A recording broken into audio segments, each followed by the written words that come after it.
ভাই রেকর্ডে যা যা সিরিয়াসলি দেব যে কমার্শিয়াল সিনেমার বাপ, সবার বাপ ফিল্ম ইন্ডাস্ট্রি, সেটাই প্রমাণ করলো সেই তোতলা ছেলেটা, যাকে লোকে বলে তোতলা, অভিনয় করতে পারে না। ওর দ্বারা কি অভিনয় হবে? বক্স অফিস কালেকশন কত হয়েছে জানো খাদানের এখনো অবধি? 11 দিনে বিচি মাথায় উঠে যাবে। আবারও বলছি, আগে একটা ভিডিও বানাচ্ছি না, বিচি মাথায় উঠে যাবে। ওটা হচ্ছে সেকেন্ড সানডের কালেকশন দেখে, না ওটা হচ্ছে ফার্স্ট সানডের কালেকশন দেখে, সরি ভুল বলছি, ওটা হচ্ছে 25-এর কালেকশন দেখে মানে বলেছিলাম বিচি মাথায় উঠে গেছে। আর এইবার বিচি মাথায় উঠলে 11 দিনে কত কালেকশন হয়েছে জানো খাদান? 10 কোটি। ইয়েস, 10 কোটি টাকার বিজনেস করেছে খাদান 11 দিনে। ভাবা যায় বাংলা কমার্শিয়াল মুভি। সন্তান ফন্তান তো কোথায় ধুয়ে চলে গেছে। সন্তান সিনেমাটা নো ডাউট ভালো, গল্পটা খুব ভালো, কিন্তু যেহেতু রাজ চক্রবর্তী কন্ট্রোভার্সি করেছিল বলে উনি ভেবেছিল কি বাংলা যেহেতু আর্ট মুভি চলে, তো আর্ট সিনেমায় চলবে, লোকে সন্তান দেখতে যাবে না, মানে সন্তানই দেখবে, কেউ খাদান দেখবে না, ওই ভদ্রলোক এটাই ভেবেছিল। কিন্তু দেব যে সেটা প্রমাণ করলো যে দেবই ইন্ডাস্ট্রির শেষ কথা।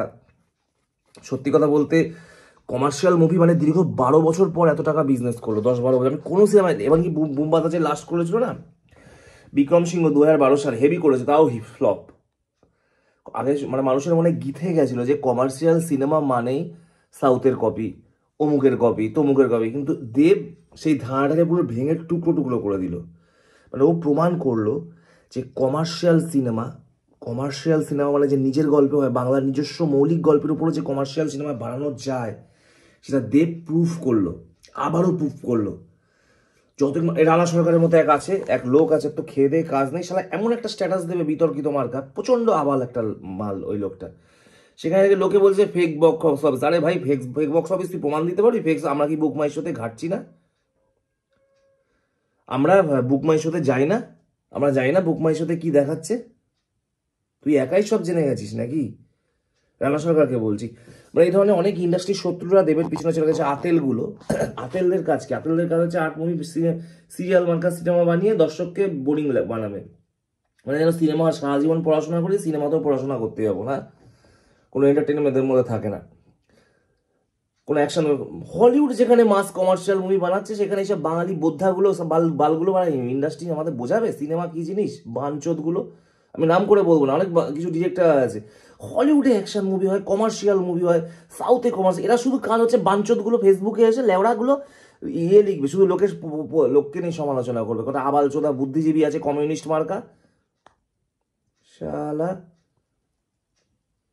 আজকে দেবের এটা দরকার ছিল, এবং আমি চাই জিতও এই কালেকশনটাই করুক। এই শালা আবাল আবাল বুদ্ধিজীবী কমিউনিস্টগুলোর মুখে মুতে দিক। শালা ভীষণ ছোট করে, শুধু শিক্ষা বানান ভুল, ওরা ভুল এইসব করে যায় শালা। শুধু ফেসবুকে এসে চোদানোগুলো নিজের ফ্রাস্ট্রেশন ফেসবুকে এসে ঝাড়ে।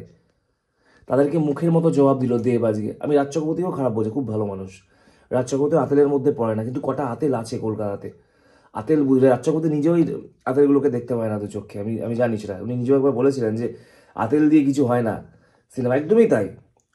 ওগুলো হচ্ছে কাজ হচ্ছে কতগুলো বামপন্থী, ওগুলো ওদের দলটা তো হেরে শূন্য হয়ে গেছে, তাই এখন ওদের কাজ হচ্ছে ফেসবুকে এসে লোকের পদে কাঠি করা, লোককে নিয়ে সমালোচনা করা। আর লোক এই মানে শূন্য পার্টির লোকদের আর কি হবে, কাজ তো নেই কোনো, শূন্য পার্টি তো, ওদের কাজে সমালোচনা করা। সব করা দেখবেন গিয়ে সব কমিউনিস্ট।